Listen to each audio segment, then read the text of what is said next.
Dave Meltzer, you've had a busy weekend. I've had a busy weekend. I'm glad I went, though. Oh, I guess bet. so. Yeah, for sure. That was pretty amazing. Now, Dave, actually, to get the live perspective on this, how was it live? Because it really seemed like the crowd turned to get behind Miesha Tate. In the second round, at the beginning the crowd was like they never disliked Miesha Tate, but it was a pro Holly Holm crowd for sure. And then in the second round, I think that they felt Holly Holm was going to win. And when Miesha was fighting for the finish, it was kind of like that underdog thing. And then they were like with her so much that like it was like they felt her frustration as she would, attempt takedowns and not get them and try to do something and nothing was working. And then she lost those 2 rounds.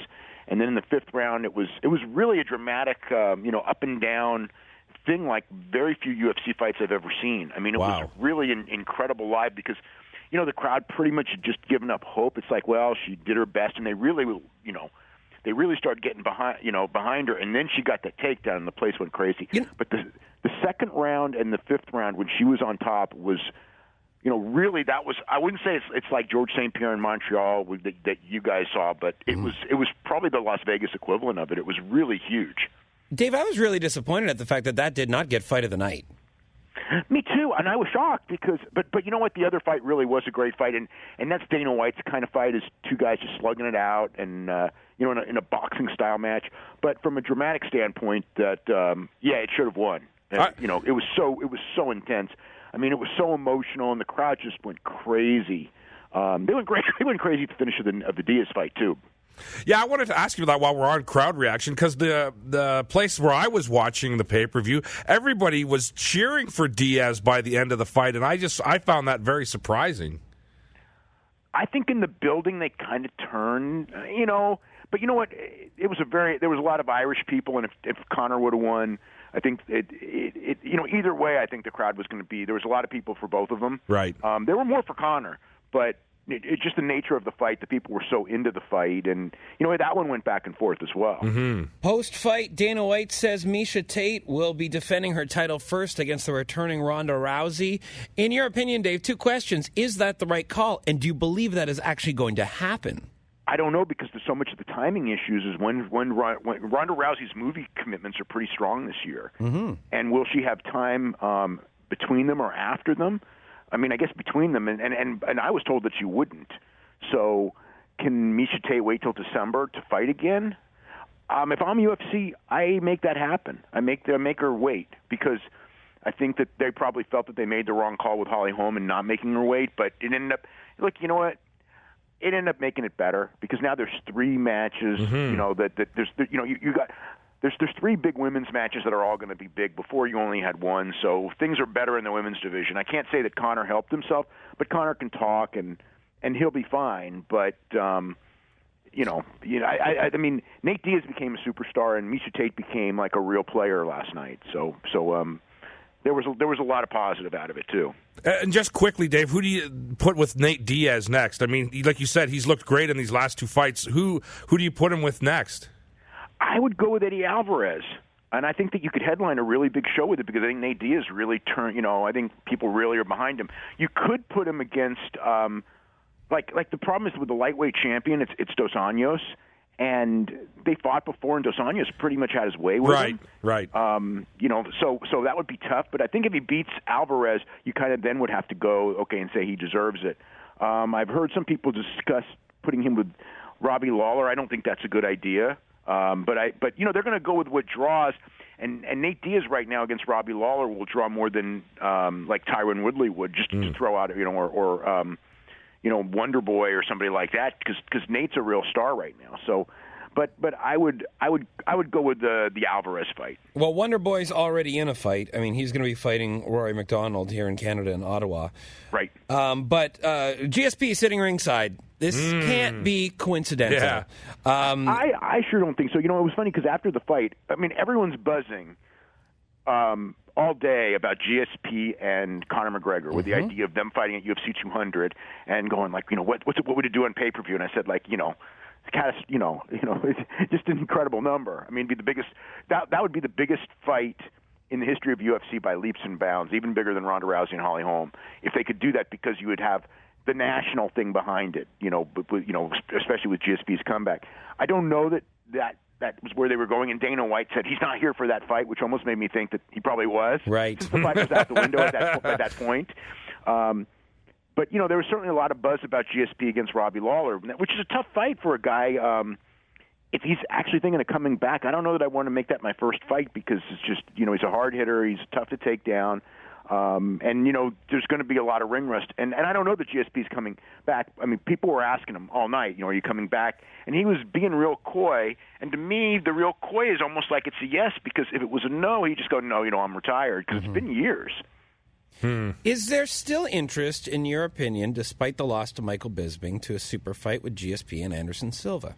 Absolutely. Yeah, that would be big. And, I mean, but that wouldn't be the one I would go with just yet. Not UFC 200, Dave?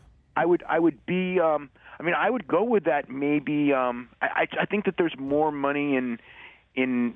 Well, Conor was the real money, yes. And that's out the window. I think for a UFC 200, maybe. You know what? Maybe it's.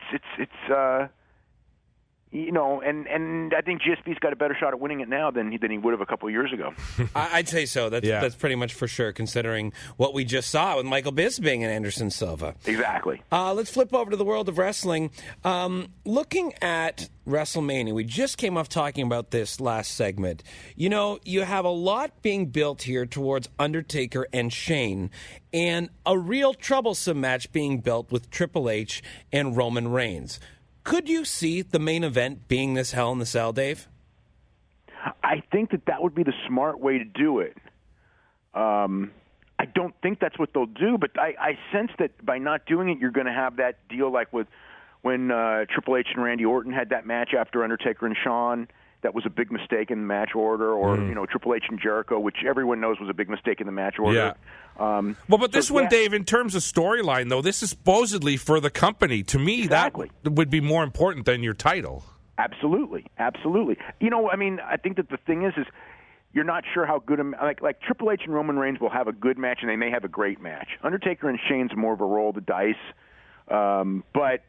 I don't know if anybody's really expecting a great match out of them anyways. I think people are just expecting a spectacle. And this is where I would expect to see some of the guests, like guys like maybe Foley and Michaels, because they're connected to Hell in the Cell. Yeah, but you don't want too much interference in Hell in the Cell because you kind of kill the gimmick. But then again, but come on, Dave. Yeah, you know what? Though, with Undertaker and Shane McMahon, maybe you don't worry about that. I don't think it's an issue with these two. You have to have that smoke and mirrors thing. So I think it's just going to be an all-out spectacle. I think guys will be in the cage within 2 minutes. Yeah. Well, it should go on last because you're right. The battle for control of the company is the real main event on the show. And the other question, too, Dave, does Shane take some kind of outrageous bump in this match? Like, are we talking, Mick Foley off the top of the cage or some ridiculousness like this? I hope not, but I believe that he will because it's kind of like almost expected of him. Yeah. He's 46 years old, so it's a really bad idea. But I think we're going to get one. Yeah. And do you think you could see interference from someone like Foley or Michaels or the Mean Street Posse? Oh, don't say that, please. I think Foley and Michaels are scheduled for the show, but I don't know. I don't know if it just seems natural because of their connections to Taker. I guess you could say because Foley certainly in the Hell in a Cell has made his name there, so that sort of makes sense. Shawn, I'm thinking, might be somewhere else on the show. I've heard two different things for Shawn, and one was a run-in a different match, and one was a referee in the Triple H Roman Reigns. So I don't know which one it's going to be. So this would be a third one. So I'm thinking Shawn's probably in another spot in the show. Oh, okay, good to know. A couple injuries that happened this past week, and Dave, wondering if you have an update. Charlotte was apparently covered in blood at a house show just due to a bump. Did she work the show last night? Yeah, she worked last night and she worked today as well. Okay. So she had a cut, and I guess it looks scary, but no concussion is what I heard. Just more and more like your dad all the time. That's right, exactly. She bleeds really good like her dad. Yeah. And Emma also took a kick from Asuka and was disoriented in the match. It's just right, and they stopped the match, but she worked the next day as well. So she's okay also. All right. Well, that's good, because the last thing we need in WWE right now is injuries. Is more injuries. Yeah, absolutely. Well, especially the Charlotte one, because that would yes. that screws up the entire WrestleMania match. One of the matches I'm actually looking forward to as well. Yeah. Dave, before we wrap things up this week, I want to talk a little bit with you about Hayabusa, just because this was a tough one for me this week, because I did all these DVDs for the FMW DVDs. Yeah, right? for Tokyo Pop. Got to see a lot of Hayabusa. Got to call a lot of those matches, and just was always blown away at how talented he was and everything. And I just thought maybe again speak a little bit to his legacy, because I'm sure you could list tons of guys out there today that were all influenced by Neville. Is the one that jumps to my mind right away. Billy Kidman was one, but I mean, I think all of the guys that watched the Japanese tapes from the 90s, that he was one of those guys. The thing with him was he was so graceful and smooth. Right. You know, when he did it, it was almost because like I've seen Hayabusa matches that to me fell a little flat because it was just kind of like waiting for him to do the big spot. Right. And then I've seen other Hayabusa matches that were out of this world, and I think a lot of that depended, like when he was in there with a really great worker, because he was so great at the certain things that he could do. It was awesome. Yeah, I mean, it's really bad because he would have been. I mean, like in Japan, even he would have gotten bigger and bigger and bigger. Mm-hmm. But his career was cut short. Well, it seemed like he never really wanted to go to New Japan, and so he always seemed to stick with the smaller promotions. Yeah, I mean, FMW died because of that injury, really, because he was the last big star they had. Yeah. And if I don't know if FMW would have continued, but it would have been interesting if FMW would have died, what he would have done, because I think who knows where he would have been. Yeah. But it probably would have been. It'd have been New Japan or maybe All Japan at that point. Who knows? I just think he's definitely going to be remembered as a huge influence, I think, on the guys of today, because there's just so many guys. I mean, like, again, Neville, his finisher is almost basically Hayabusa's finisher. Yeah. He did all that. I mean, I remember the first time I saw him when he was a rookie, and I knew he was going to be good. He was just some young boy who was just he tore the house down. Well, that's the thing. If you think about it, Dr. Luther. If you think about all that stuff in FMW, he was only in his 20s. Yeah. That's unbelievable. Yeah. I mean, the whole thing of that injury, that fluke injury, and it was one of the worst injuries. I mean, him and Drozdov were probably the two worst injuries that were not death that we had among mainstream wrestlers over the last 20 years. Mm-hmm. Yeah, it was a tough one. That's for sure. All right, Dave. Well, that wraps us up for this week. Are you coming up here for Roadblock? Are you going to be live?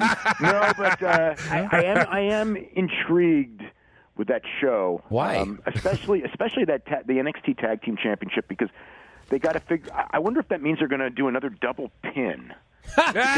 because I'm kind of hearing that right now it's scheduled for Dash and Dawson defending against Jordan and Gable at the Dallas show. Oh. But somebody was telling me that it's possible that they may turn that into a three-way, and I'm thinking, okay, three-way. So then what do you do? And I go, another double pin. Oh, so I don't know. I don't think they're really doing that, and I sure hope they're not. No.